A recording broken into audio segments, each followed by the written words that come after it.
Hello, everyone. I'm your host, Luke. Welcome back to the WildCard podcast. Ryan is not here this week, so it's just me, and we have a special guest on today from the Boston University. Uh, you, how do you go by? What do you want to go by, like Cam or Cameron? Camryn's fine. All right, we have Cameron. She takes photos for the BU hockey team, and yeah, we'll get started. How did you get in? So, how did you get into like your gig with the BU hockey team, like taking photos for them? So, what my job description is, I don't necessarily only take photos for them.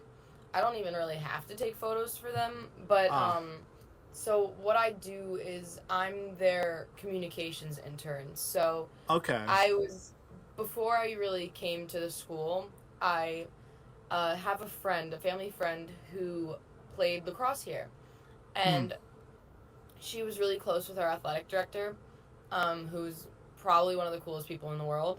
So she gave me his information. I emailed him asking about it, and he sent me my boss's information. So, kind of from there, I was just making connections and getting into it. And then I spoke to my boss, got an interview because they were losing the girl in my position currently.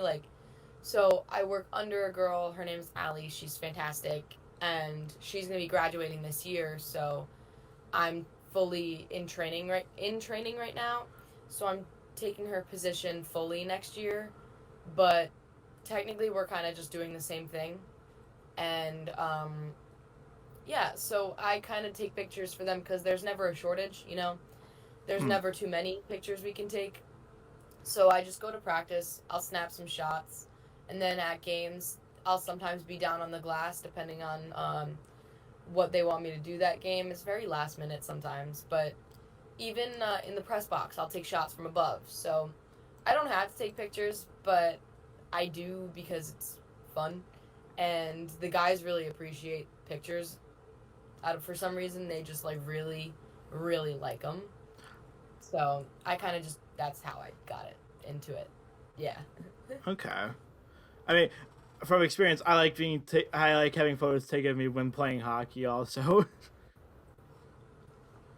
It's nice. um, It is nice. yeah, that's really interesting. Is there any like way you go about taking photos or when going to going for when taking pictures for hockey games or practice? Um, Not really. I kind of just randomly snap pictures whenever I see something interesting going on. But a lot of the times I'm a very goalie centric person because I love watching goalies. I just think that it's so crazy how they can move like that in Yeah. pads and manage to play a full 60 minutes and not have to come out at all. Um, I found it crazy when I was playing lacrosse. I found it crazy now when I'm working for a hockey team. Um, so I really like to take goalie pictures. I look for whenever some opponent shoots the puck, and then I'll aim my camera right at the goalie and I'll just snap a bunch. But I also have this weird intuition whenever a guy's gonna shoot. So I always keep my camera following a player, and then when I see that he's ready to shoot, I'll line it up and then see when he's taking the shot. Um, the guys also really appreciate warm up pictures. Um, so taking pictures profile shots, headshots, kind of. Okay. When they're standing by the bench and the side, I get their side profile. They love those things. They eat that up. For some reason, they will eat that up, and it's great. And the editing process is a little long, drones on forever, making them look clear and not fuzzy, or light and not dark, or dark and not light. But it's worth it in the end because they get really excited. Ah, yeah. I love like goalies also. Like they're like I appreciate that position because they like the game like pretty much rests on on their shoulders a lot. Yeah, it wouldn't be the same if goalies didn't do what they did. Yep. Yeah, and one of my brothers played goalie in hockey for Fordham Prep also, and then he like quit because his teammates were not the best. Oh, I hate they that. they would like shoot on him like on practice when he wasn't looking, and stuff like that, which can be Well, very dangerous. that's like against teammate code. Yeah, but Awful. yeah, that was the whole thing, and he kind of just stopped after that. That's awful. Yeah, but I love goalies in general because of all the pads, and like I love like goalie masks in general also because they're always like really cool. They're always super sick, yeah. And Do any of goalies the are so weird. Yep, do any of the goalies on VU or have you seen any with like custom helmets or no? um, I honestly don't know if they're custom or if the school just has Oh, them made, but I know our goalie. I don't know anything about Drew Comesso's mask, but it's got like red and it's got like terrier designs on it, paw prints, and some really cool things. It has his number on the back, but I hmm, know for a fact our one of our backups, who's gonna get some starts while Drew's away at World Juniors. hmm. His name's Ashton Abel. On the back of his helmet, he's got his whole last name on it, and 30. So I don't know if he specifically asked for his last name on it, because I know Drew doesn't have his last name on it, and neither does our other backup, Vinny. So, I don't know how custom they are, because every time I look at the goalie masks, they all pretty much look the same on our team. But it's a lot better than a lot of other teams, because a lot of other teams, like, we played against Sacred Heart. Their masks are literally just white. Ah, They're straight up white goalie masks, not attractive to look at, like a stick in the mud, kind of like a sight for sore eyes kind of thing. Like hmm. you got a white mask on a white sheet of ice. It's not appealing. Um, so at least ours has a little bit of decoration. I don't know much about custom. Okay. I know I didn't ask you beforehand, but I know that you got a chance to like be with the team on at Madison Square Garden when they played. What was that experience like? Oh crap. Madison Square Garden. As a Rangers fan, it's Yep. like stepping down there. It's surreal. Like obviously I wasn't on the ice, but like it felt like I was in a sense. Like I mean, you're at I ice got to level from what I saw. Yeah, yeah, I was. Um, at Madison Square Garden, it's so weird because I'm normally used to going in like the front, the way everybody goes in, and you wait by the buses for the players to come out or Hmm. something. But for me, I was the one that was coming out from like that tunnel where the hotels are, Wow. like where the construction tunnels crap is. I was the one walking down there. I was the one going in through the buses area or the media entrance. That's where we all went in, like us and me and the whole team. We all went Wow. in through the media entrance, and it was very weird waiting for the elevator to take us up to the fifth floor and like going behind the rink, like behind the scenes kind of thing, like backstage type of stuff. Like seeing the inside of Madison Square Garden, I guess, and then walking out directly to ice level and kind of just walking around the entire rink and getting to be at ice level without like having to go past security and having this badge with my name on it that says I was like part of the team. Like I had a literal badge that says team and then my name on it. Like it was sick. And hearing the Rangers goal horn after my guys scored, like it was crazy, you know? And I haven't been to Madison Square Garden since COVID shut down, Hmm. so I haven't been to Madison Square Garden since March or late February of 2020, which was like the last game at home. It Wow. was against the Devils. The Devils, yeah. Hmm. It was crazy. I've been to a few games this year since I'm home right now, and it's great to see fans like back in the stands, and it's great to be back. Mhm. Yeah, and going back in it's January. yep, and it's great. It's great that it's even better that they're like really good this year too. It's definitely much more fun to watch than a team that's last in the division. So They were rebuilding, but they were never like no, but blast. they were never that bad. But they had a point where they were at the very bottom, and it was very sad. Yep, especially when the Islanders were also like good. That was really We completely flipped positions with them.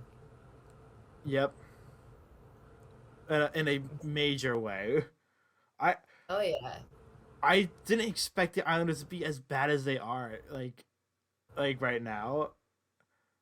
I mean, I don't know if granted, anybody did. granted, they played like 15 straight road games too, so I think that should be also be taken into consideration. Excuses, excuses. Yeah, being Ranger fans, we cannot show sympathy, and we like everything bad that happens to them, especially Yeah, unrelated kind of. But my uncle hates the Islanders with a big passion. as he should. He grew up in Long Island during the early '80s. Mmm. Yeah, so like I know Oh, my brother hates the Red Sox as a Yankees fan, like with a passion, but he does not. I had never seen someone hate a team more than my uncle. How he hates the Islanders. that's crazy. And that Yankees Red Sox rivalry, that's intense. Mm. Yep. Um. Yeah, it's been even more like matter of fact because both teams have been pretty good in the playoffs. Yeah. Um, I understand also like you didn't start out at BU, you like transferred. Was there any reason why you transferred, or if you want to get into that? Yeah, I can get into it. It's not like it's anything, you know, that'll get me in trouble. But That's good to hear. so so I kind of played lacrosse my whole life, 14 years. You know, I played from when I was 5 up until last year. And I played lacrosse at Iona for the year, and my coach was great. My coaches were awesome. I had I wasn't really friendly with many people on the team, and blah blah blah. But I kind of the real story is I lost my love for lacrosse when I was in sophomore year of high school. I hurt my back. I stress fractured my back, and then I just like Hmm. kind of was like, is it really worth it to keep going with this stuff? Because if I stress fracture my back again, I'm going to need like assistance walking. So, because it was in a really bad spot too. It was like the middle lower part of my back, and Ah. that's like the part that like, keeps you up and like Yeah. keeps you stable in a sense. And so that kind of happened, and then I didn't get to play that entire season. I didn't get to play until the summer, and then I played in the summer, which was fun. Like I always loved my club lacrosse portion of my life. That was always more fun, and I always get really nostalgic and miss it a lot. Um, but yeah, I lost my love my sophomore year of high school, and then I went to Iona. It wasn't really. I'm gonna be completely honest with you. Iona was not anywhere on my college list. Hmm. Um, like it's a good school. It's just I never wanted to go there, Okay. specifically because I live 5 minutes away from it, and it would just be me not having any new experiences in a sense. College is that time where you have all these new experiences, you meet all these new people, you obviously learn and you get educated, and then you do all this other fun stuff. Obviously, when I was at Iona, it was like prime COVID, like Yep. everything was going wrong. Yep. It was like you're allowed to move into college, but there were a lot of if, ands, or buts, and it was not a great time to be at school. Yeah. And It don't was get me not wrong, a good time to be at school last year. yeah, no. And don't get me wrong, like, I didn't hate it because of that. Like, my experience wasn't really hindered because of the pandemic, but, there was, like, my roommates were fantastic. I loved them. I missed them a lot.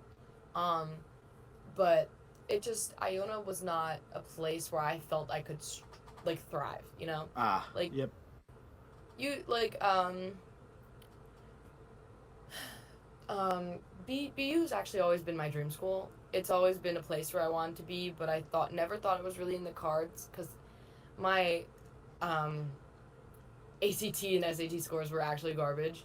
Like they didn't show for my grades, so I mean, it's probably like that for almost everybody. So I knew I couldn't get in out of high school anyway, so it kind of worked out really well.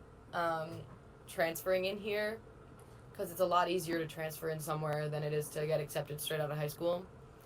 And I kind of had to get out of Iona because I needed those new experiences, and I felt like every day I wasn't at my dream school, it was kind of just a day of wasting time. And yeah, so I transferred specifically because I couldn't stay 5 minutes from home anymore. I couldn't stay in New Rochelle that I lived my entire life in. It was basically just a lot of different things that added up, and then getting into here was probably one of the greatest days I had at Iona. And then I got hurt again playing lacrosse, so I was like, it's really, really, and it was my back, so I was like, it's really, really not worth getting hurt every single year, because I was like, at this point, my body was like, all right, let's break every single time you step on the field, because I wouldn't say that I'm injury prone, but I would say that playing for so long and only playing lacrosse, it took its toll.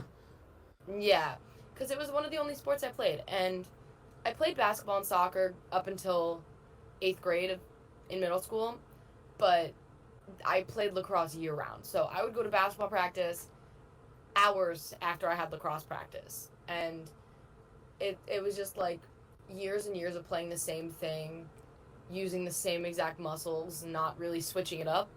It literally, I guess, broke my body down and quite literally ended my career. So, sometimes I miss it, but a lot of times I'm very glad that I don't have to do that anymore. That's if you're happy with what you're doing now, I think that's really all you can really ask for. It definitely worked out in my favor, so because I'll see all these guys like hobble off the ice, and I'm just like, I'm so glad I'm not you right now. I'm so glad. Yeah, hockey is a tough sport. Oh yeah, and I've definitely seen it firsthand from the bench. All right, yeah, I know what it is. I also know what it's like to kind of like lose some like love for sports you used to play a lot, because I stopped playing hockey after like I was like, I don't know, I'm not really good at it. I keep trying. I'm just like, I'm not even like the best like player. So like, and then I went into high school. I'm like, I didn't even try out for like hockey because I was like, I don't know if it's worth it. I'm not even that great even. I know I'm not even that. I wasn't even that good. So I'm like, I don't want to be like, I don't think it's worth it at that point. I just decided to stop after like 8th grade. But yeah. So I imagine with your position with the BU hockey team, you've had maybe some interactions with the hockey team itself. Have you like met a lot of people from the hockey team themselves, and who was like one of your favorite interactions you've had, if you've had any, or multiple? So I've met them all. My job basically is for me to get like in their face, not in their face, but like my job is to basically like make social media content with them. So like creating social media content. Like right now we're doing something called Cope's Corner, which is where one of our players, John Copeland, interviews some of the other guys on our team. So that was kind of my idea. So we're doing that, and I'm recording it. So I'm the one that like will stand behind the phone and record it.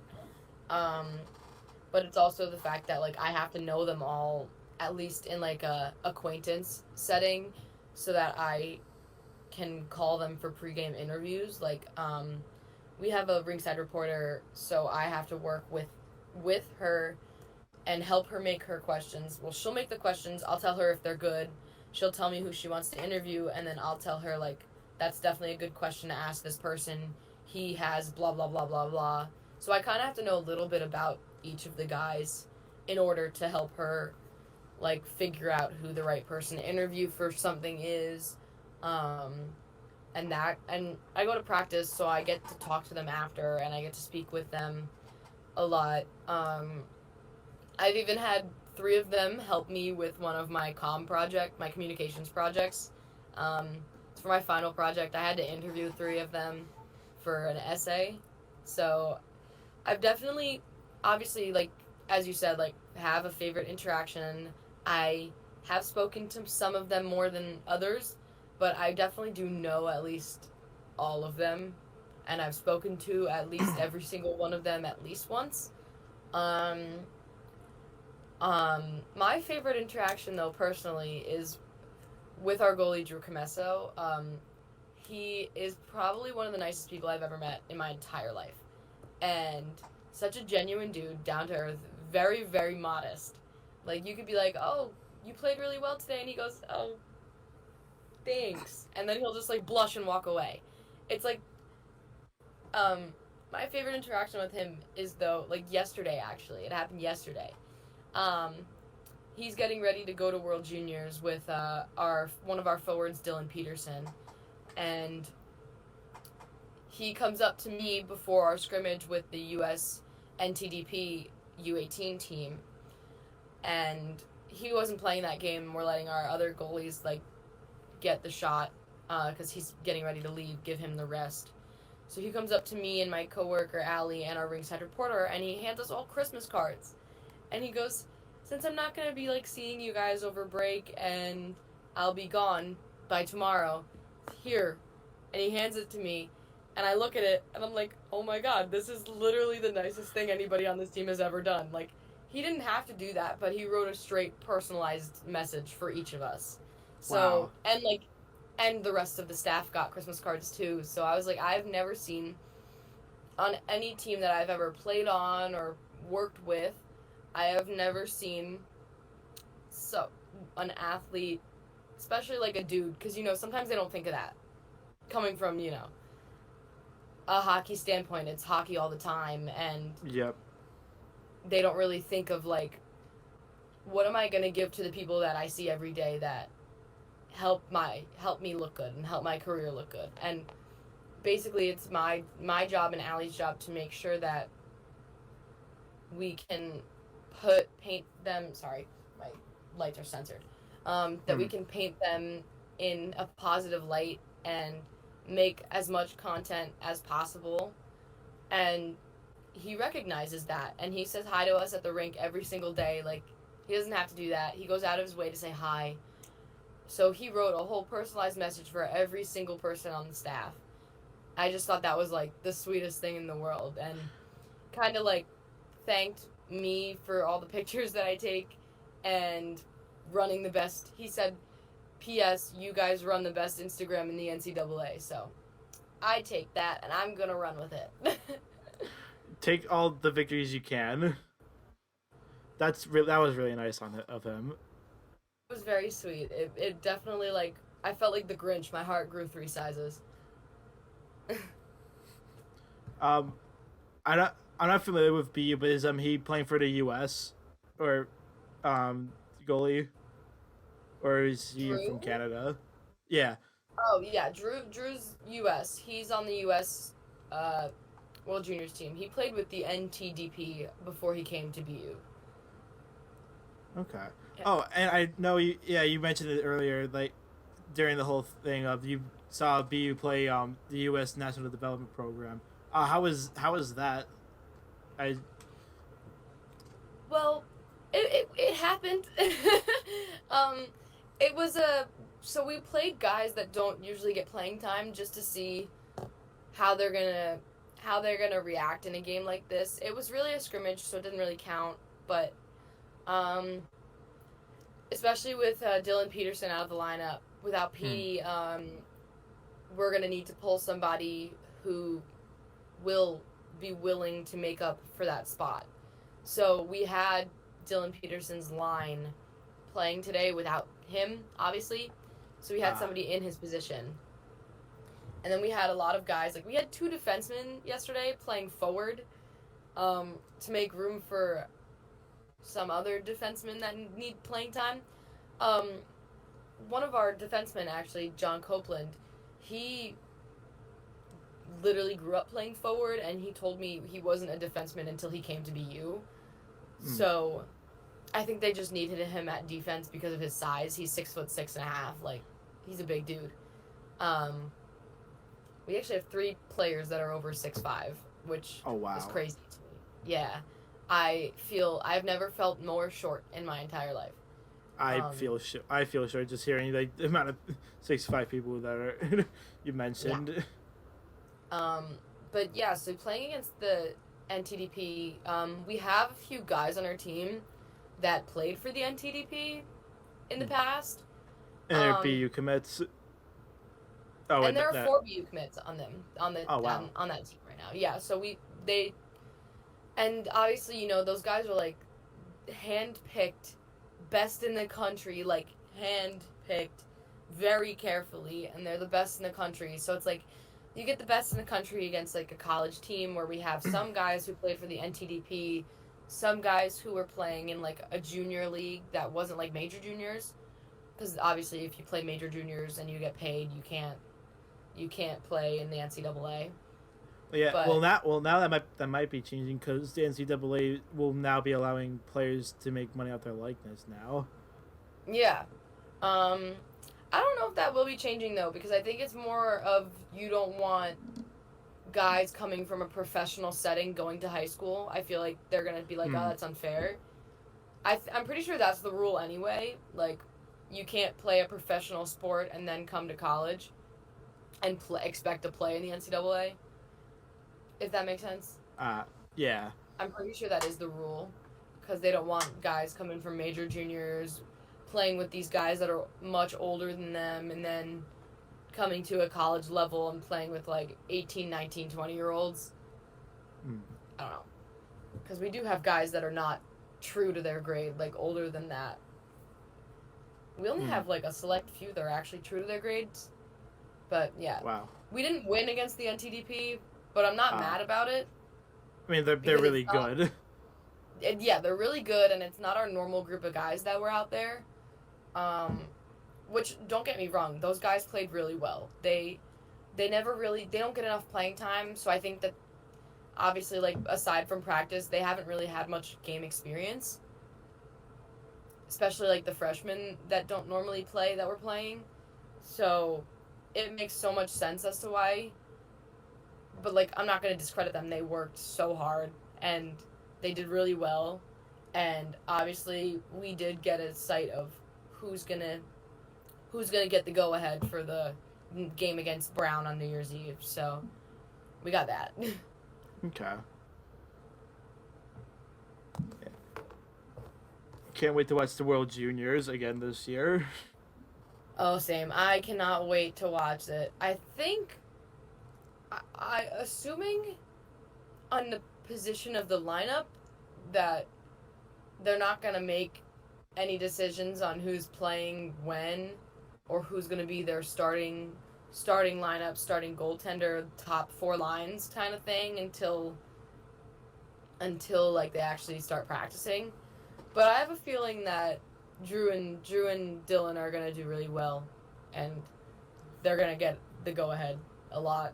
So, because they're key players for us. So, I have hopes. I hope the USA does well, as they usually do. But now I hope they do well again. And Quinnipiac forward Ty Smolenic, where I went to school, is on the team too. So that's really cool. Mhm. It's always really cool to see somebody from your school do something like that. Like, especially these guys that I do know. Like, I know them, and I literally texted them right after the rosters came out, well, I actually found out about it before the roster came out. That's, like, the perks of working with them, is I found out the day information. Before. I found out the day before. So, the day before they released it, they weren't practicing, and I was very confused. And my boss was like, "Oh, they're not practicing because we're announcing that they made the World Juniors roster, blah blah blah, and stuff like that." So I was like, "Oh, that's amazing." And so I texted. Well, I don't have their numbers, but I DM'd them on Instagram and I told them, "Congrats. It's really, really well deserved. Like, they worked their butts off every single practice and game." I can imagine.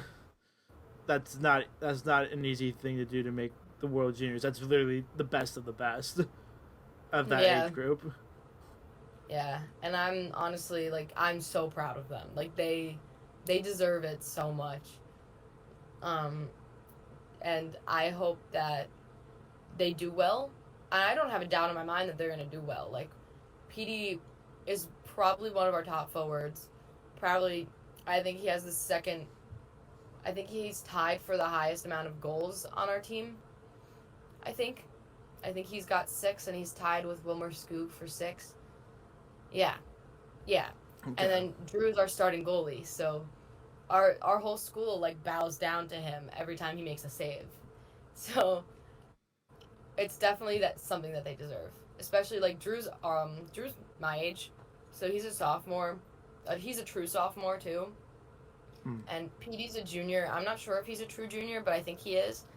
So it's definitely, like, I think they deserve it. PD's been, like, the silent hero every time. So okay, it's not going to be the same without them, but they're coming back soon, so. Eventually, yep.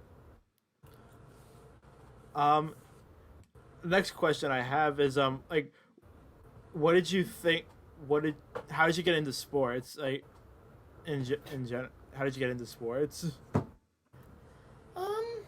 It's kind of a toughie. I really don't remember when I got into sports. I've basically been an athlete my entire life. I played soccer when I was 5. Just because that's something that, you know, all 5-year-old girls do. They play soccer or do ballet, and I did both. So I did ballet when I was like 3, 4, and I quit ballet to play soccer.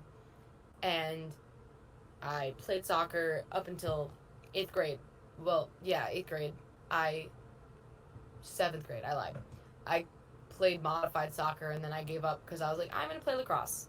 And I played lacrosse from, I guess you could say 5 years old. That was like my first touch with the sport. And then, like, 1st grade is when I actually started playing normally. And I kept going with it. Played basketball in elementary school.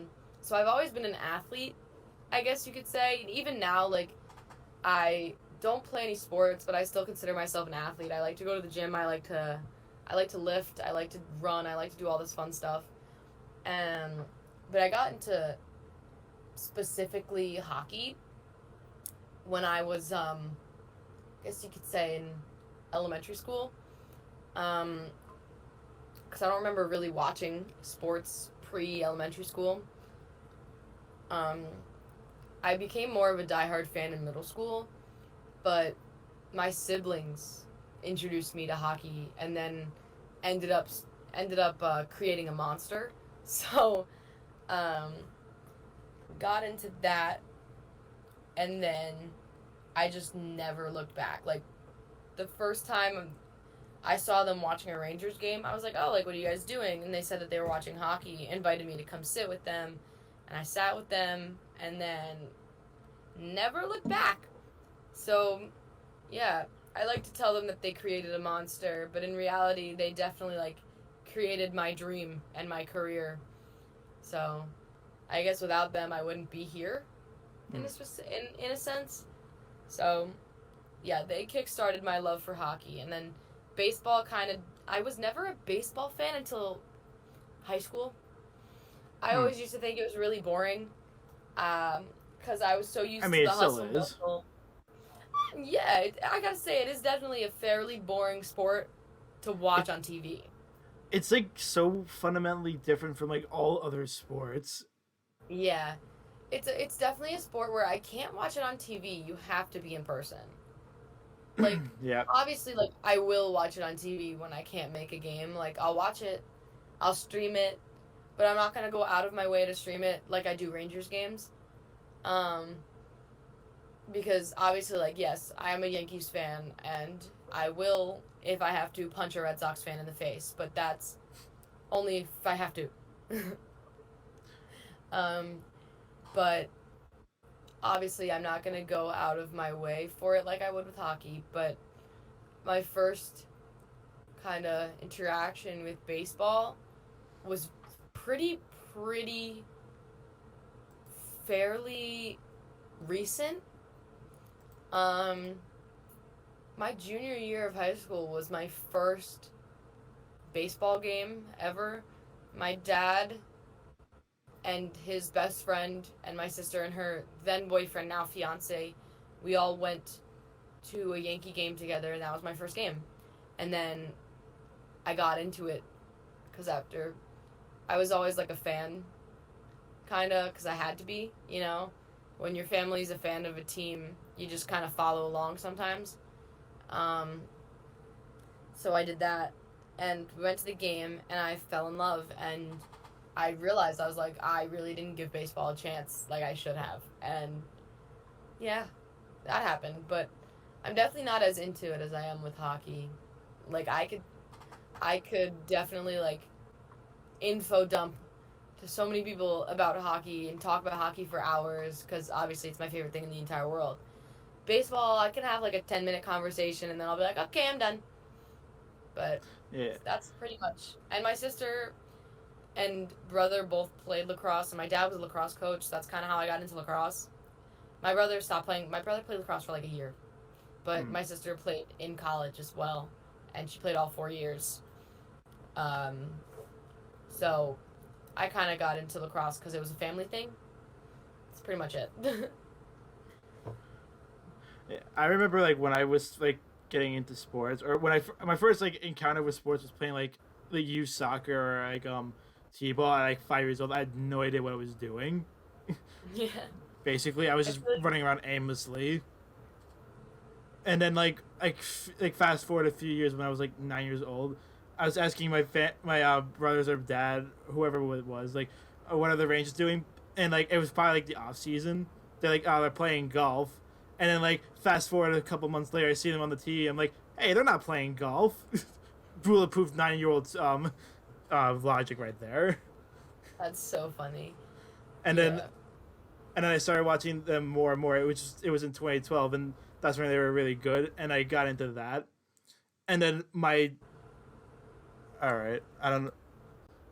We had some technical difficulties right there. I don't know what happened, but we're back. But yeah, basically, I became a sports fan by watching like hockey and then like my dad got me into like baseball, also I think, or because when I was watching the Mets, and I fell in love with like a lot of the players like R.A. Dickey, who won the Cy Young in 2012. And I just realized my camera's not on. There we go. And he won the Cy Young, and then they immediately traded him like the offseason for Noah Syndergaard and Travis d'Arnaud, who would go on to become like big players for the 2015 team that went to the World Series and then lost. And I love David Wright a lot. I feel like everybody starts out in that like youth soccer phase. Yep. And then there are some people who continue with it, and then there are some people who quit it to play other sports or just don't play any sports anymore in general and would rather follow it. And I think I always found that really funny, that like everybody has this shared experience of youth soccer. Yep. It's so just funny. like aimlessly running around. Yeah. And then and also like I also am a huge Giants fan. Like I became a fan like after they won the Super Bowl basically. But then they they fell off like really hard. So yeah, I've never been a football fan. Like, my cousins have played football. My dad played football his whole life. He played football in college. And I just could never get into it. As much as he tried, he did try. It's not even like he didn't try. I sat down with him and I watched a football game and I was like, it's all right. It's okay. And, like, obviously, like, I'll watch it in person and I'll cheer on some teams. Like, I watched all the Iona Stepanak games. Yep, those are I feel like very. those were right path. Yep. I remember going. Right path. I remember going like to like some of those games. Those are very like violent games, and very. Oh yeah. I like got hit with a water bottle like one time. I don't even think they were trying to hit me on purpose, but I just got hit. I'm like, all right, well, I have dirt on. No, there was a lot of throwing of water bottles every Yep. year. Like, it was either some Stepanak fan would start it at Iona or some Iona fan would start it at Stepanak. It was, you can never win. Yep. So, that always did happen, and it was always really annoying. But I would always go watch those games. I would watch my cousins. Like, I had, like, a lot of my family lives in Staten Island. So my dad's best friend, I call him my uncle. I call his kids my cousins. They went to Farrell, and that's where my dad went and played football there. And my cousins both played football there, so I would always go see them when they would come play down here. Down here being like where I live back in New York. Or we would go to Staten Island sometime for the day trip, and we'd go and we'd watch them play at Farrell. And we watched, we would watch it when it was, like, a big game for them, and we'd always cheer them on. So, like, watching it in person's always been fun for me, but I never understood what was going on. Every time a foul happens, I'm like, what? What was that? What does it mean? but I know how the scoring works, so, I mean that's something. But I can never really get into it. I never found it as fun as I found hockey. So, I feel like to my dad's despair. I tried to mix two words. Yeah. To my dad's despair, I don't think he really cares anymore. But, both New York football teams have had that effect on a lot of people, I think. Yeah, I genuinely don't think he cares anymore. But I've tried. I've had friends try to get me into it, and I said, there's no shot. I was like, there's literally no shot. Yeah. I couldn't even get into basketball, and I played it. I remember the first time I went to MetLife Stadium, which is where the Jets and Giants play. It wasn't for either of those games. I was at a broadcasting camp with Bruce Beck, and I got to be on the field and on in the locker rooms, and that was really cool. That's cool. Yeah, I think the last football game I ever actually watched and was excited for was when the Giants won the Super Bowl. Because I was watching it. I was with my friends. Well, my best friend, I was with him, and we were watching it, and it was a very intense game. So I remember watching it, and then I was just like, I really only ever watch the Super Bowl for the commercials and the halftime. I feel like most people do that sometimes. I feel like the commercials have been kind of mediocre, though, the last couple of years. Last year they were alright. I think they've had a few good ones, but they've just, advertising needs to step it up nowadays. Yeah. You're paying, millions, maybe even billions of dollars for this one ad spot, and that's the best you come up with. Yeah. Yeah. We were talking about it in, my communications class here, is that, people will literally pay millions upon millions to billions of dollars for a specific commercial spot, depending on how long it is. A 30-second slot could be anywhere from I don't know, it could range up to $1 billion. And I was like, for 30 seconds? That's crazy. And it's also, recent years, Super Bowl has been oh, how great Tom Brady is, and I don't need to see this. Yeah, because it has become the Tom Brady and Rob Gronkowski show every Super Bowl past 5 years. Yeah, I remember I was in my dorm watching the Super Bowl with the Bucks and Chiefs, and it's just Tom Brady this and Tom Brady I'm gonna do some homework. Yeah, I was watching it with my roommate, who is a big Rob Gronkowski fan. Like, she loves Gronk. Like, loves Gronk. And Gronk, I like Gronk, even though I feel like I should hate him, but I don't. He's very like relatable in a lot of ways. He's a very likable dude. Yeah. He is. I would always take jabs at her, just jokingly, to see how she would react about like her love for Gronk. She literally had, she would buy like she had a lot of Gronk memorabilia. Like she had like some like framed playing cards or something. She had like a plaque with something on it. I don't remember what the plaque was, but it was cool. It was pretty cool. I helped her hang some stuff up. But she was a very big Gronk fan. So watching the Super Bowl with her on our TV, I was literally watching her every time something happened. And like every time Gronk, because I know Gronk had a really great game that Super Bowl. Yep.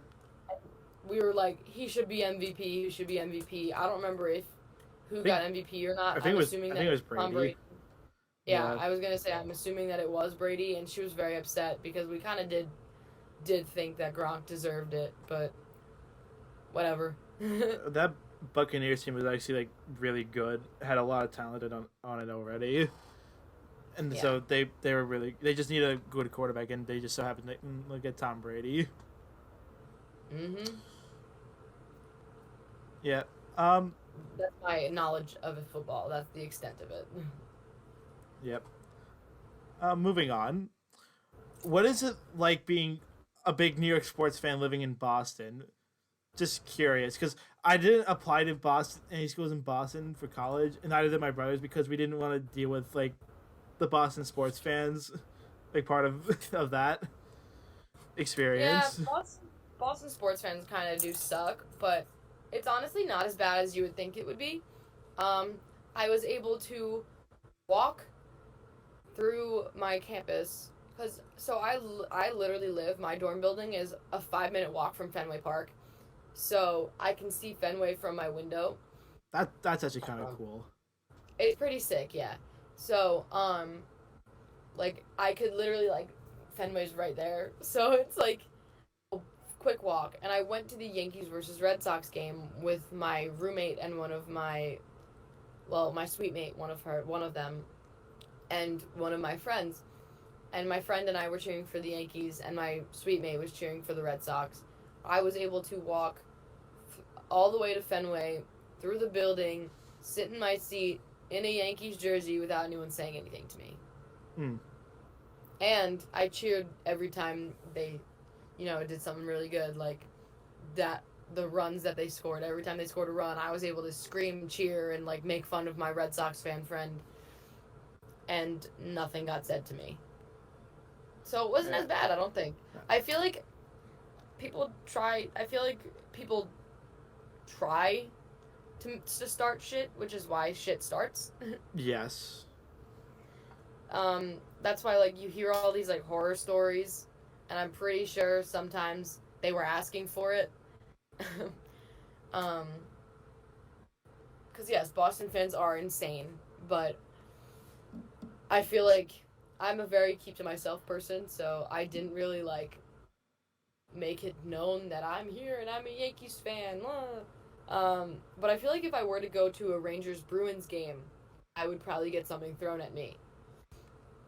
Especially with my Liberty jersey, I would probably get something thrown at me. But working for a Boston sports team, there is somebody in our staff that is a Rangers fan, so... And some of our players are Rangers fans, so I think, I'm not 100% sure, but I think one of our defensemen, Dom Fensori, number 23, I think he's a Rangers fan. Could be wrong. Never had this conversation, but one of my coworkers told me when we were at Madison Square Garden, so I don't know. Maybe I have a Rangers friend on the team, but... Yeah. It's like, I've had like, being a Mets fan in like Westchester is like kind of uncommon in some ways because there's a lot more Yankees fans, I've also had my fair share of negative experiences with Yankees fans, so I kind of dislike them for that, the Yankees, but I don't hate the team. I just kind of hope in some ways they don't do well sometimes because of the negative experiences with some people who support the Yankees. But I don't have anything like against the Yankees themselves. Yeah. Yankees fans are dedicated. That's one word for it. We're a dedicated bunch. Yeah. Yep. It's tough being a Mets fan in New York sometimes. And ironically.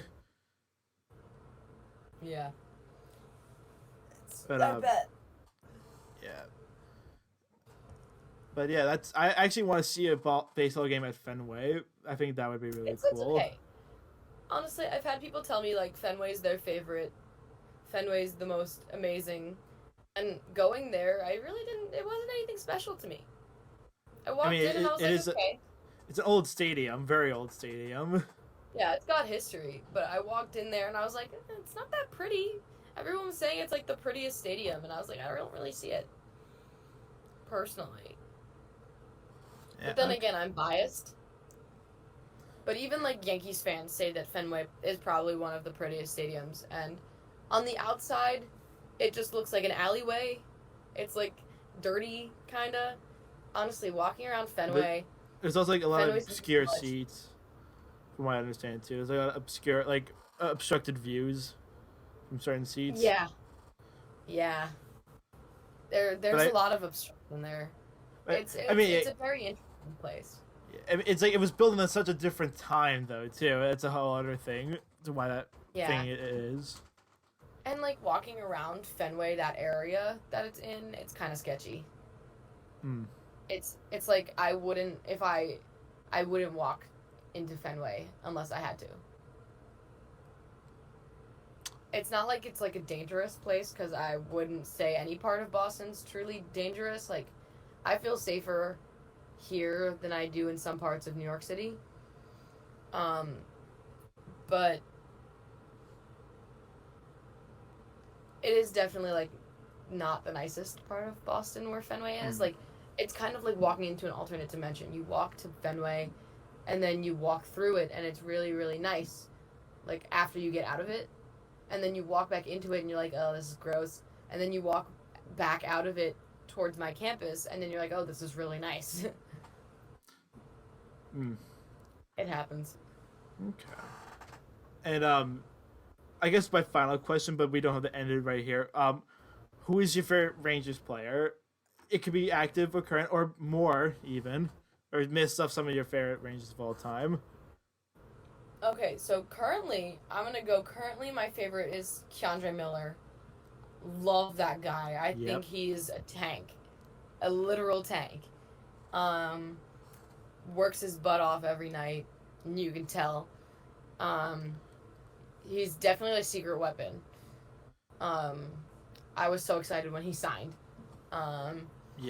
In the past, when I first started becoming a Rangers fan, my first favorite player was Ryan Callahan. Yes. My dog's named after him. I love that for you. And then I kind of became a Derek Brassard fan, and I loved him, and I loved him and Zook and Hags together. Yep. That was like chef's kiss, you know? But every time I have a favorite player, and I get their jersey, they get traded. So I've tried to avoid picking favorites specifically because I get my heart broken. Yeah, I avoid getting jerseys of players who have like 1 year left on their contracts. Yeah. Like, I was a Brass fan, and that was before I was really, like, die-hard Rangers fans. That was, like, before I knew about contracts and before I really, like, dove into the hockey world. But I was a Brass fan, got his jersey for Christmas a long time ago, and literally 2 months later, he got traded. For Mika Zibanejad? Yeah. And listen, don't get me wrong, love Mika to pieces now. Like, I've met him, he follows me on Twitter. He's the best. That's really cool. Yeah. That was like my crowning moment. My rise to fame, I guess. But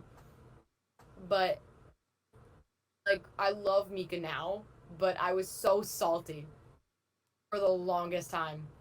It took me like a full few months to get used to having Mika on the team, and then he broke his leg, and then I felt really bad for not liking him, and then I started to like him because obviously now he's Mika, you know. Yep.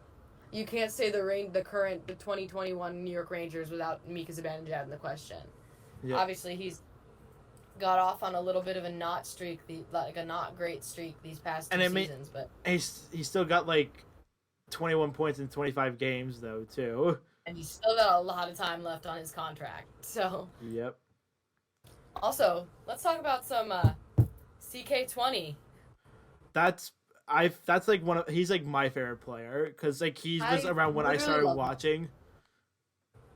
So I've been like living through like his career basically. Yeah, he's my sister's favorite player. He went to the worst side of the Battle of Comav. He went to BC when my brother was there. So they were the same year, I'm pretty sure. He was really cool to meet at Smash Fest, which I think we were both there. Yeah, we were. He was really cool. I've met him a few times before that. I went to when Kevin Shattenkirk was on the team. I went to the Kevin Shattenkirk Cancer Jam, the Shatty Jam, with the Can Jam tournament thing. I raised money to be there, and it was for a great cause. It was amazing. It's for the childhood cancer. Yeah. And I went there, and my partner was actually Brady Shea. He was one of my favorites. One of the best people I've ever met, too. I was very sad when he was traded. Like, I told you, I bought his jersey, and then he gets traded, you know? I really liked him his rookie year, where he, like, really broke out in, like, the playoffs. It's just a shame he never got back to that level of play, really. He kind of fell off his last 2 years with us. But honestly, his last year was his better year, to be honest. Yeah. In my opinion. And then, like, when he got traded to the Canes, he shot up. Like, he's been playing really well with them. I don't know if it's the coaching or if it's the pairings that he's on. Yeah. I don't know. But he was a really stand-up dude. Like, he was my partner, and he, like, every time I met him at a game, he remembered me and, like, said hi and, like, talked to me by name. That's really cool. Yeah, he was a very, very stand-up dude. I was very sad when he left. It was less because, like, it was more because he wasn't on the Rangers anymore, but it was also, like, I won't have that experience anymore with a player that knows my name, and I get to speak to him before every game I go to. It was really cool. It was like talking to a friend, you know? But Chris Kreider, let me tell you, that man is a sore loser at Can Jam. He was cheating. You heard it here first, folks. Chris Kreider cheats at Can Jam. All right. Well, he's really good at hockey. I know that. Yeah, very good at hockey. Dude's like well on his more than halfway to his first 30-goal season. If he doesn't score 30 this year, he's never scoring 30. Exactly. Like, this is like, who would have thought that once you turn 29, you're gonna have the best season of your life? I guess. Chris Kreider is just built different. I agree. You know, he's got a mini Chris Kreider in the making in Julien Gauthier. Yes, I like Gauthier a lot. I love that guy. I remember when we... you were saying? I remember when we pulled him up, when we traded and got him from the Checkers. Because I remember he was on the Checkers. He was he was on that winning team with the Checkers when they won the AHL. The Calder Cup. Calder Cup. Yes, thank you. I forgot. He was on that team when they won the Calder Cup. But when we traded and got him, I was a little apprehensive. But I did some research. And I found this video. And he said that he tries to model his game after Chris Kreider. Really? And after that, I was like, I have a crap ton of respect for this guy. I love the way he plays. Yeah, he's very quick, very fast, and he's a big body. He's a Yep. big body. So like Kreider, he's fast and he uses his body to his advantage. And I also found out that his father and his grandfather were both Mr. Canada. So like weightlifting, bodybuilding champs. Wow. And which makes a lot of sense as to why he's a big dude. Like he knows what he's doing when it comes to the weight room. Like he was getting big for the hockey season apparently. Yeah. Okay. And it's paying off. Very much. Yep. Very big dude. I like how Heedle and Laugh play together. They play really well, all three of them together. They're like kid line, so good. They're consistently one of the better lines of game in and game out. They just don't finish a lot, which kind of sucks. But like whenever they start like, recently they won. I was thinking back to Colorado where they got absolutely destroyed. Oh, don't remind me of that game. It's painful. Yeah, my brother was at the game, and he's a big McKinnon fan though. Like I'm not gonna say that I'm mad about it. Like Colorado's a good team. They always are. And we had Adam Huska starting, like basically out of nowhere. Yeah, I wish if we were gonna have Huska start at all, it was gonna be against the Blackhawks. Yeah. And they should have started Georgie for Colorado, but I'm kind of glad that we brought up Kincaid for now until Georgie's good. They couldn't. Until Igor's good to go. They didn't bring up Kincaid initially because I think he was on COVID protocol for the Wolfpack. Yeah, I think he had it. But the Wolfpack now, they have their first game today. Their first game in 15 days back. Wow. Yeah. Keith I just Kincaid saw the tweet this morning. Yeah. Keith Kincaid is very handsome. I also want to make that very clear. He is very handsome. Dude's got the face. I also just love how happy he is to be on the team because I think he grew up a Rangers fan too. Did he actually? Oh, I think he grew up in New York. Yeah, and I think he was in our system. He was in the Rangers system a while ago. Wow. So he was with us before. And, what was I going to say? I like that he does the emojis after the game. It kind of brings me back to the Didi Gregorius days of the Yankees when Didi would do that. But, yeah. So I like having him on the team. And he's been playing really well with Hartford. Yep. I think he's got like 9 wins in his back pocket right now. That's good. And like over 90% save average. That's pretty good. If they have like a 9-10 save percentage. If they get 9-10 save percentage, that's pretty good. Yeah. Even like, I never expected that from him. Like, when everybody thinks about Kincaid, they're like, oh, he's a mediocre AHL level goalie. But when we got him, I was like, all right, I'm kind of happy that he's with us right now. I love his pads, his red pads. I've never seen it. I've never seen like a Rangers goalie with those type of pads. In my experience of being a Rangers fan, so that was really cool. Yeah, they're clean. They're definitely clean. Let me bring up something. A past Ranger, Cam Talbot. This man, goalbuster. Like obviously everybody was very sad to see him leave the Rangers. They should have gotten more for him. I agree. Sather. And then seeing him go to, I don't remember where he went straight after us. He went to Edmonton. It was Edmonton first? Yep. Okay. So seeing him go to Edmonton and then Philly and then Calgary. And he and then Minnesota. And yeah, I was getting there. Now Minnesota. He really deserves that starting goalie position. He does. Floating around in backup positions until the Wild said we need you as a starter. Everyone was like, oh, we have a career backup goalie as our starter. We're terrified. And then Minnesota started playing really well. Kental was really good. He is so good. Edmonton when he was in Edmonton, they overcooked him.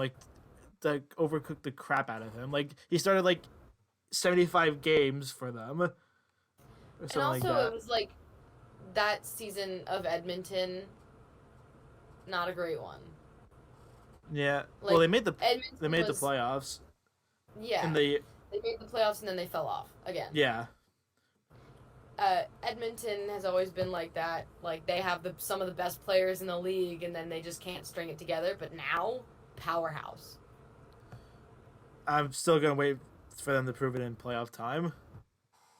That yes, but this season like they started really hot. They were undefeated for what, like a whole 3 weeks, 4 Something like weeks. that, yeah. And Calgary really surprised me too, because I'm a Markstrom has been secondary like, Flames fan.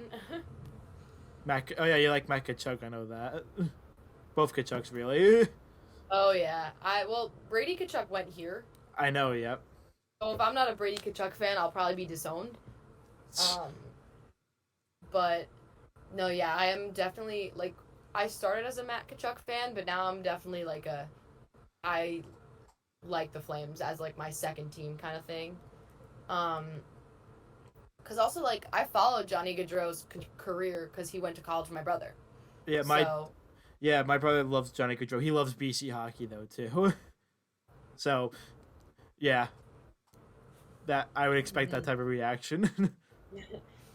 We literally have a whole chant that says BC sucks. Yeah, it's kind of crazy though. He's told me some BU chants because he knows some friends that went to the BC also. Yeah, we like to say that they're not from Boston because they're not. So that's also true. Yeah, sorry, Chestnut Hill is not Boston. So Boston. Boston College. Boston College. Harvard. Harvard, yeah. Yeah, no, it's so crazy, like, watching past Terriers in the NHL right now. Max Willman, actually, he was, our 90th Terrier in history to go pro. Which is a lot to play in an NHL game. Like, not even to go pro. Like, because we definitely have guys that are in the AHL, and that's still pro. But he was our 90th guy to play an NHL game. And he scored last night, I'm pretty sure. Or yesterday during the day, because I'm pretty sure they had a day game. A matinee. But, so it's really cool to kind of, like, see all these guys that played at my school and have success with like Brady Tkachuk's natural hat trick yesterday, and Jake Ottinger doing really well with the Stars organization. Yeah. Like that's really cool to me. And like obviously with the guys we got now, like they're going pro. A lot of them, like I'd be very surprised if some of them don't head out after this year. Which is sad, but yeah, but that's just a thing that just happens. Yeah, it's like you come to expect it. You're like, oh, he's gonna leave after this year. Yeah, going back to Brady Tkachuk, I guess he's been like, scoring a lot more ever since biting incident. So I guess he's Spider-Man in that like he's bitten by someone. He has great powers now. Oh my gosh! And his weird analogy. It was definitely a weird analogy. It's crazy too. Like, he's always been good. He's Brady Tkachuk. Like, he's always been good. I have both him and Matthew on my fantasy team. They're good for hits. They're definitely good for hits. They're big bodies. Like they're big dudes. I'm not gonna say that they're not. And just like their father, Keith. Oh yeah, the apple does not fall very far from the tree with those two. They're definitely like, I don't like to say it like this because they're obviously not their dad, but like they're definitely like they have aspects of Keith Tkachuk, of Walt. Very much.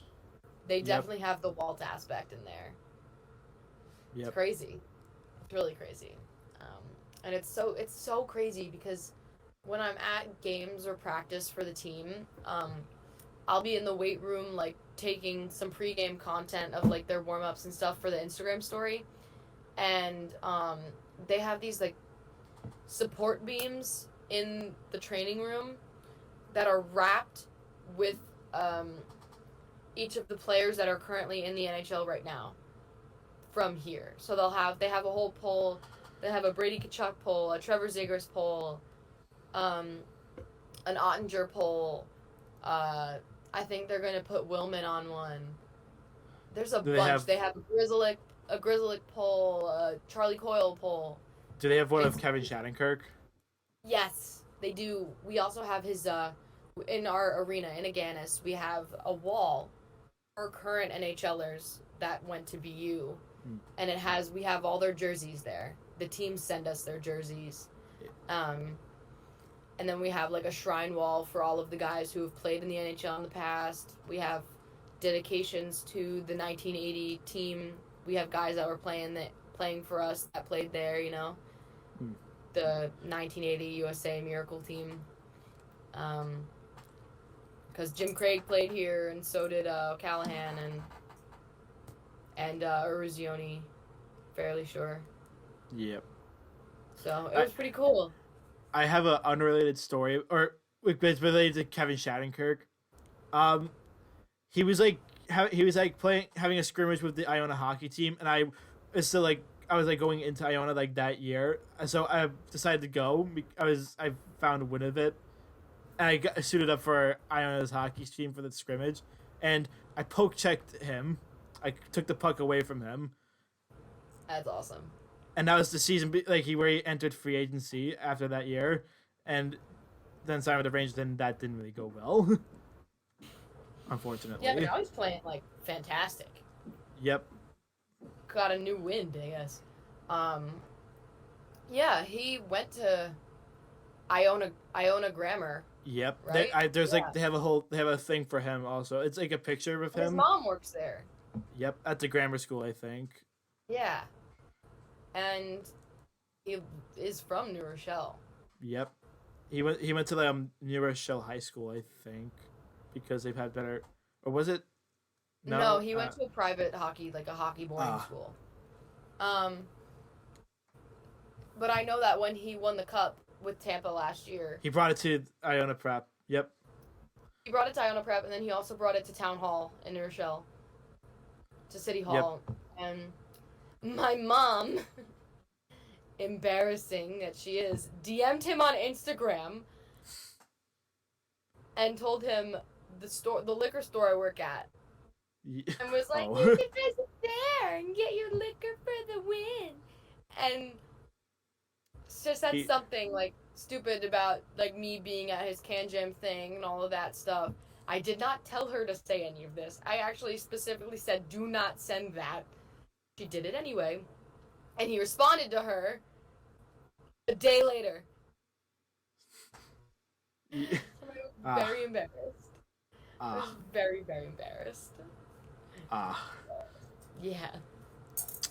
It was a very embarrassing moment of my life. Things that moms do with no shame, you know? Yep. Awful. You know, it's so crazy to like see guys that I literally work with that are going to end up making more money than me within the next 3 years. Yeah. We have a few guys on our team too. That were like drafted and like that are definitely going to go pro within the next 2-3 years. It's crazy. Like, you never expect to see that, you know? Okay. Yeah. Just want to like go back to like, I guess, fair player, and we talked about goalies. I don't think we could talk about fair Rangers and goalies without mentioning Kendrick Lundqvist. And how great he's been, how he was, and it's a shame that he was kind of forced into retirement. Yeah, it was honestly like that was like I would say Henrik Lundqvist getting, you know, leaving and going to the Capitals and then not playing a single game for them and getting heart surgery. I think that was probably, I would say that's a bigger heartbreak for the Rangers community than 2014. Yeah. Like, I think, that was like a community upset.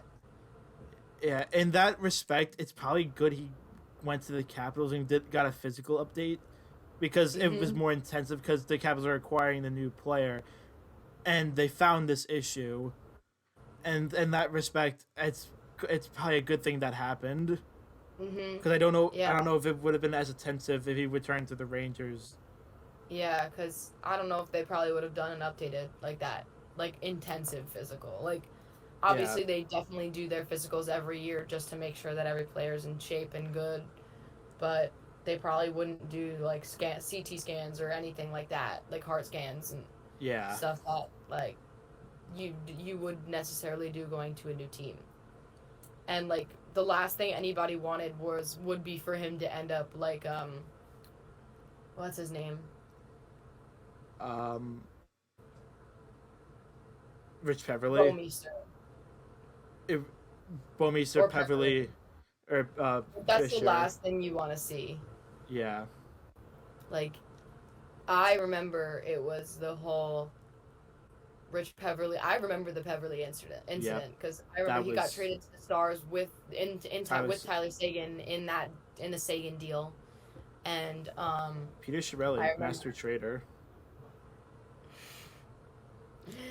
Oh yeah. I remember that happening, and I remember watching that game because I did follow Sagan's career because he was a Boston sports guy, and my brother was in BC at that time. I'm pretty sure my brother was at BC at the time, so I was following like Boston sports too. Like I was following like what happened here because, you know, it's your brother goes to BC, you're following everything that regards this school, you know. Yep. And I remember because Seguin was a very big name. Like, he was on the Cup-winning team. So I followed his career. I still do. I still like a good Seguin moment. Obviously, after his, like, hip surgery, that was rough. But I remember the Peverley incident. It was very scary. Yep. And the last thing anybody wants, like, the last thing, especially any Rangers fans or, like, even hockey fans at that. Henrik Lundqvist was a national treasure. Is still a national treasure.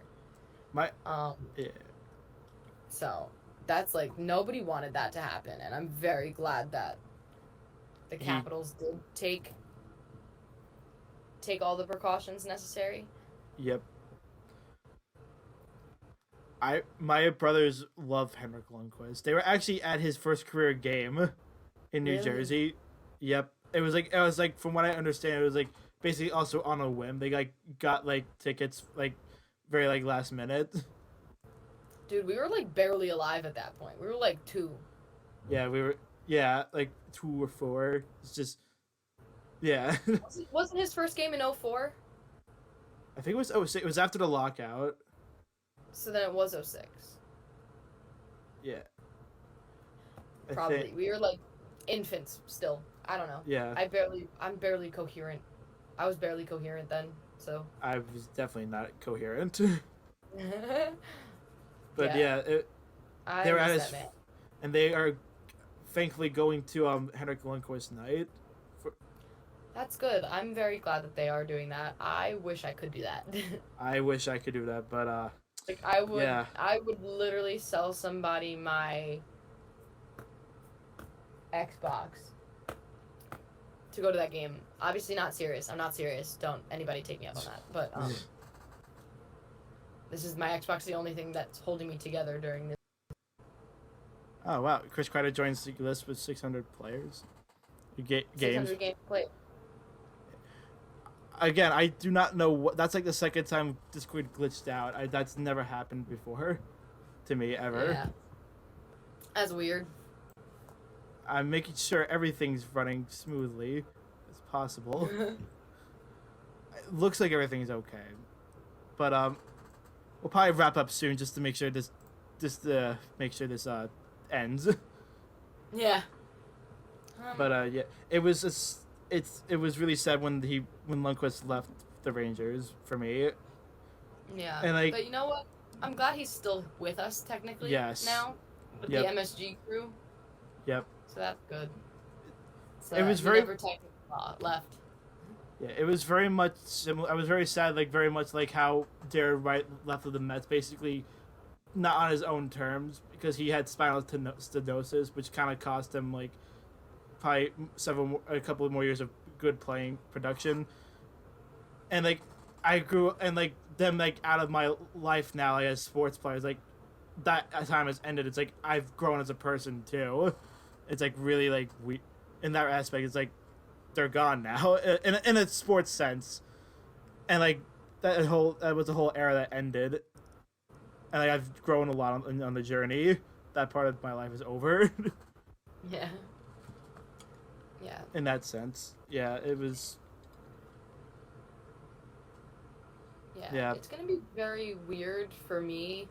This next like few weeks, like Christmas break, is gonna be so weird, because I'm obviously going home. It's gonna be like not in Boston anymore, but like I'm not gonna have anything to do at school. Like I'm not gonna have any hockey this week technically, because they're off until 27th.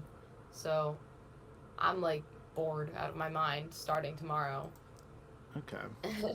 So that's gonna suck, but I know that obviously I'll get to watch Drew and PD do their thing at World Juniors. I swear, if Drew doesn't end up going pro either after college or after next year, I will be surprised. I will be so surprised. Like something would have to like devastating would have to happen. Yeah, like he got drafted by the Blackhawks, which honestly, like, they do need more goalies right now. Yeah. Not doing so hot. Well, they can't just trade for nothing for Fleury again. Exactly, and Fleury didn't even want to be there to begin with. Yep. And he was like considering not playing, So like, I don't know. Yeah. They definitely need all the goalies they can get if they want to win. So. Yep. I think that he would definitely. I think we have another guy going to the Blackhawks too. That should be leaving within the next year or so. Alex Vlasic. Okay. Yeah, he got drafted. He's 6'6", and I'm surprised. I would be surprised if the Blackhawks didn't take advantage of his height and his reach. I could talk about my team all day. I could talk about these guys all day. I could do this. I could do the same with like all my teams too. Yeah. I understand the feeling. These guys are awesome. Yeah, no, these guys are great. They like so our player Dom Fensori that I told you about, he got drafted to the Carolina Hurricanes. And I would be honestly surprised if they don't take full advantage of him, like having him in their system, because I consider him BU's Adam Fox. Wow. Like, that's high praise. It's very high praise. But I will tell him to his face, I think he is probably one of the best defensemen on our team. He certainly must be. He's getting compared to Adam Fox. Like, obviously he's not the same as Adam Fox, but I would say he's like our team's equivalent to him. Like, he does it all. He's very good at reading plays. Like, he knows something's going to happen before it even happens. He's very good at getting in the way, intercepting, and he's not a terribly tall dude. Like, he's 5'10" at most. And he is probably our most noteworthy guy. He's top of all stats. He has the most points on the team, most assists, most goals. Well, not most goals, but most assists. And probably has our best, like, blocks ratio. He definitely makes a lot of hits in game. He's very good at getting in the way in the path. So I feel like if you watch a BU game and you look out for Dominic Fensori, number 23, he is our team's Adam Fox. Like, hands down. Such a good player. Okay. And I will say this publicly, loud and proud, if the Carolina Hurricanes do not take full advantage of him within the next 2 years, because he's a junior right now, if they don't take advantage of a player like Dom Fensori, they are going to be sorry. They should move back to Hartford. Well, I wouldn't say that, but they're going to, like, I feel like they would definitely need a guy like him, a good all around player. Yeah. Yeah, All I would eat my shoe if they didn't take advantage of him within the next 2 years. Like 100%. All right. Yeah. I guess we can start to wrap it up right now. Sounds good. Is there any like social media you want to plug for yourself? Well, obviously, go follow Terrier Hockey on Instagram and Twitter. We're starting to make a TikTok soon, so we're gonna have some fun content on there when we do. But you can follow along with our content on there. I'm doing a lot of fun stuff with them. We're going to be doing a lot more. There's a lot more to come after the semester's over and the next one starts. Go stream Cope's Corner on Terrier Hockey Instagram. That's our little brainchild. It's fun. And then you can follow my Instagram. It's at Camryn DiCo. Camryn with a RYN. And yeah, follow me on Twitter, but I don't really care. Twitter's not really important to me, but Instagram is fine. All right. And as always, you can follow me on Twitter at Luke H. Dolan. I do a lot of tweets, and you can follow the podcast Twitter. I don't remember what the user is, but it'll be in a link in the description title below. So, yeah, gonna maybe end this episode before Discord decides to crash again. All right, with that, thank you everyone for tuning in, and have a nice day.